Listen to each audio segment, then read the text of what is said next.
Bonjour à toutes et à tous, on est le 6, le 6 décembre, donc deuxième jour de grève. Je suis arrivé hier, là il est pas très tôt, je suis debout depuis 7 h du matin. La nuit sur le terrain s'est bien passé, hein. Donc comme je disais, je fais 300 km tous les week-ends, ou quasiment.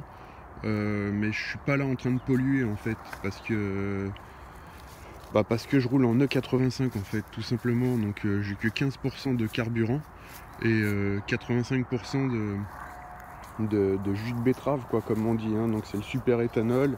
Je roule avec ça depuis janvier dernier et aucun problème, donc sans boîtier, sans modification, sans rien du tout. Et donc voilà, donc je voulais faire une petite vidéo là-dessus qui est en lien avec comment j'ai trouvé mon terrain. Donc certes je fais 300 km tous les week-ends, mais je suis pas là en train de polluer, et le projet finalement il se fait comme ça parce que c'est un kiff, hein. Je veux dire, moi j'ai pas besoin de Black Friday, j'ai besoin de ça en fait. Donc là il y a la marque qui est complètement gelée, normal, hein, vu les températures qu'il y a. Donc -1, -2 en pleine journée, -6 la nuit. Mais ça va, c'est beau, tout va bien. Voilà, donc je voulais vous dire,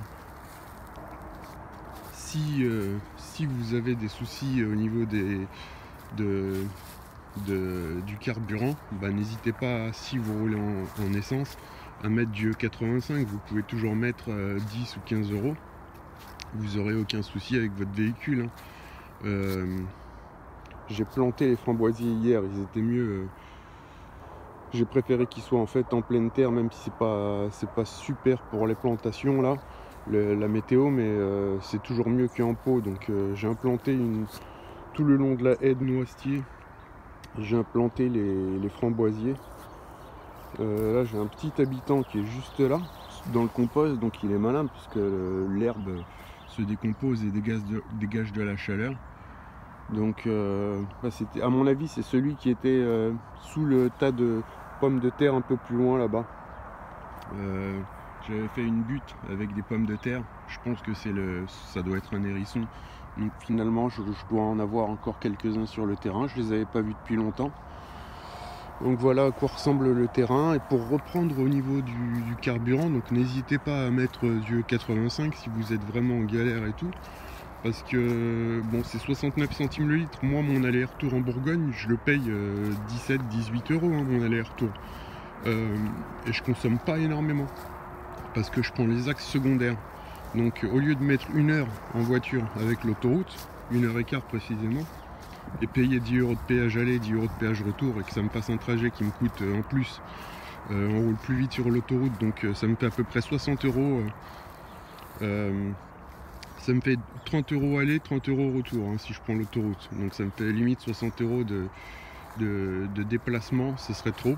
Donc là, en prenant les axes secondaires qui sont à 80 km/h, en fait avec le biocarburant, on consomme quasiment pas plus. Donc moi je consomme 1 litre de plus aux 100 km, donc c'est super rentable. Donc je vous conseille, si vous êtes en galère, de mettre du E85, hein. Vous aurez peut-être un voyant qui apparaîtra sur votre tableau de bord. Vous aurez peut-être un voyant qui montrera qu'il y a une anomalie, mais il n'y a rien de, ça casse pas, hein. Il n'y a pas de souci avec ça. Le palmier le palmier résiste bien aux températures négatives. C'est pareil, c'est son premier hiver à lui. Je vais refermer les palmes, je pense, les attacher vers le haut pour pas que s'il y ait une neige, que le cœur du palmier prenne trop la neige. Donc voilà les salades. J'ai planté des iris ici qui étaient pareil en pot entre les salades. Donc quand ça va pousser, ça va faire un petit effet assez sympa autour de la mare. Voilà, donc on aura des iris en fait tout le long là. J'ai mis ça sur la butte. J'ai fait les buttes de toute façon. C'est pas super pour mes cultures parce qu'en fait vu que je suis pas là la semaine en plein été, ça manque d'eau là les buttes, et en fait les buttes c'est pas des vraies buttes, il n'y a pas de bois dedans, il n'y a pas de... C'est pas des buttes, c'est que de la terre, donc avec un gros paillage, c'est les buttes qui étaient là-bas, donc je suis encore en train de les réduire, de ramener la terre et de faire des zones de culture. Mais du coup, ce qui se plaira le mieux, ça va être, maintenant je vais adapter les végétaux à ces fameuses buttes qui sont pas super pour la culture de légumes. Je vais plutôt y mettre des choses qui ne demandent pas beaucoup d'eau, donc comme les iris.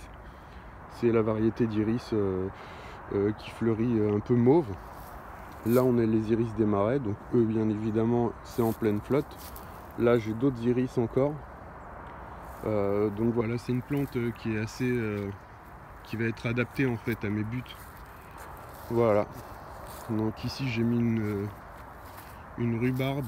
Je sais pas ce que ça va donner. Donc l'habitant là, le petit hérisson, à mon avis, c'est celui qui était dans cette butte là. Il y avait un trou sur ce côté là.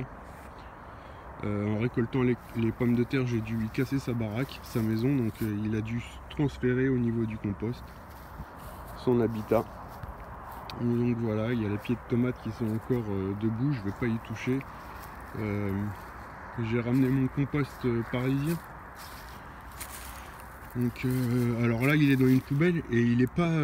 bon, je peux même pas l'ouvrir. Punaise. Donc ça, là il n'y a pas de trou au fond. Donc en fait ça m'a permis de garder tous les jus. J'ai laissé le couvercle en fait, donc il n'a pas plu dessus. Et ce qui fait que sinon ça aurait été intransportable. Donc dans la poubelle là c'est le compost parisien. Des déchets alimentaires, épluchures de légumes, peaux de banane. J'avais ramassé des feuilles mortes pour gonfler un peu le compost.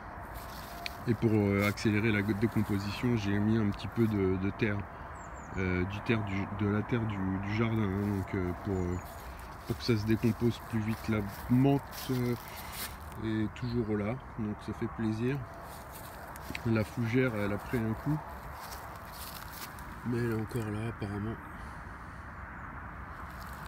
Voilà, bah écoutez, je vous dis bon courage pour ceux qui sont gênés par les grèves, et pensez à l'E85. Pensez à l'E85, donc le biocarburant, ça peut vous sauver, hein, ça peut vous permettre de vous sortir d'une situation pas facile, quoi. Donc là j'ai pu mettre la bâche qui servait derrière, là j'avais mis la bâche pour cacher un peu, parce qu'il y avait des voisins qui n'aimaient pas trop voir ce récupérateur d'eau. Du coup je l'ai défaite et j'ai commencé à la mettre comme ça. Donc il reste que cette partie là qui n'est pas cachée. Vous m'aviez conseillé de cacher complètement entièrement le récupérateur d'eau pour pas que l'eau prenne la lumière. Donc voilà un petit peu, j'ai mis le plancher qui me restait et qui me servait à rien, je l'ai mis par dessus. Voilà, donc merci encore pour tous les commentaires hein, que vous avez fait, super positifs dans la vidéo comment j'ai trouvé mon terrain. Donc voilà, c'était vraiment, c'est vraiment cool, j'ai pu répondre à tous vos commentaires. Je vous remercie énormément, c'est vraiment sympa des messages de soutien et tout. Et donc pour tous ceux qui cherchent encore un terrain, bah, vous le trouverez, hein. Il suffit juste de persévérer, comme on dit. Moi je vous le rappelle, j'ai quand même mis 3 ans à le trouver.